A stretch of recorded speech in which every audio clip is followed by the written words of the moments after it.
रावण का वध हुआ, कुंभकर्ण भी मारा गया, मेघनाद का भी अंत हो गया, लेकिन शूर्पणखा का क्या हुआ? भगवान श्री राम की लंका से वापसी के बाद शूर्पणखा का कोई जिक्र नहीं हुआ। जिंदा होते हुए भी कहां छिपी रही शूर्पणखा? लंका से भागकर कहां जाकर बस गई थी शूर्पणखा? और क्या है मुसलमानों का शूर्पणखा से कनेक्शन?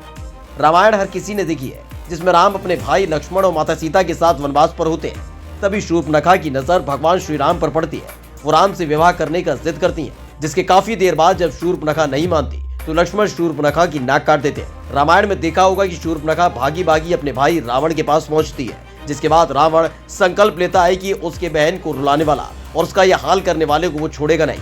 और फिर सीता हरण से लेकर राम और रावण के बीच युद्ध होता है, जिसमें रावण समेत उनका पूरा खानदान का अंत हो जाता है। सिर्फ आखिर में विभीषण ही बचते हैं, जिनको भगवान श्री राम लंका की सत्ता सौंप देते हैं। लेकिन कभी सोचा है कि पूरी रामायण में सिर्फ शूर्पणखा के नाक काटने का जिक्र हुआ, उसके बाद उनका कोई जिक्र नहीं हुआ।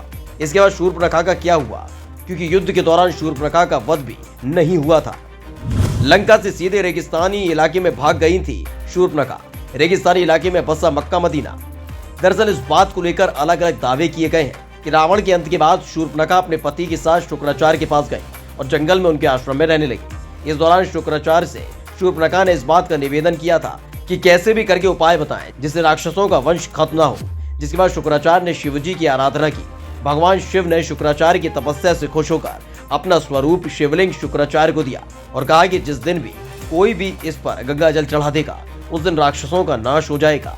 बताया जाता है कि उस आत्मलिंग को शुक्राचार्य ने हिंदुओं से दूर रेगिस्तान में स्थापित किया, जो आज अरब में मक्का मदीना में है। शूर्पणखा से आई चेहरा ढकने की परंपरा। आखिर इस परंपरा की असली वजह क्या? एक दावा यह भी किया जाता है कि लक्ष्मण ने शूर्पणखा की नाक काट दी थी, जिसके बाद से वो बेहद बदसूरत लगने लगी थी। अपनी बदसूरती को छिपाने के लिए शूर्पणखा हमेशा अपना चेहरा छिपा कर रखती थी। इस दौरान काफी वक्त तक राम और रावण के बीच युद्ध चलता रहा और फिर देखते ही देखते शूर्पणखा के सामने उसका पूरा का पूरा वंश खत्म होता चला गया, जिसके पुनर्जीवन के लिए उसने प्रण लिया। लेकिन नाक कट जाने की वजह से अमूमन शूर्पणखा हर वक्त अपना चेहरा ढककर रहती थी। शूर्पणखा किसी और वजह से अपना चेहरा छिपा कर रहती थी, लेकिन देखते ही देखते वो एक परंपरा बनती चली गई। इस दौरान शूर्पणखा ने अपना वंश बढ़ाना शुरू किया और बताया जाता है कि शूर्पणखा की चेहरा छिपाने की मजबूरी एक परंपरा बनती चली गई। दावा है कि उसके बच्चों ने उस परंपरा को मानते हुए निभाया और आज भी मुस्लिम औरतें चेहरा ढकी रहती हैं, जिसको मुस्लिम समाज में सबसे महत्व दिया जाता है। शुक्रवार को सबसे खास क्यों मानते हैं मुसलमान? जुमेरात को लेकर भी बड़ा दावा आया सामने। आपने देखा होगा कि मुसलमानों के यहाँ शुक्रवार का दिन सबसे खास माना जाता है। इसको लेकर भी एक बड़ा दावा किया गया है। दरअसल शूर्पणखा रावण के अंत के बाद शुक्राचार्य के पास गई थी, जिनकी वजह से शूर्पणखा का वंश दोबारा खड़ा हो पाया था। यही नहीं, दावा है कि शूर्पणखा के वंशज आज भी मुसलमान कहलाते हैं, क्योंकि शुक्राचार्य ने इनको जीवन दान दिया।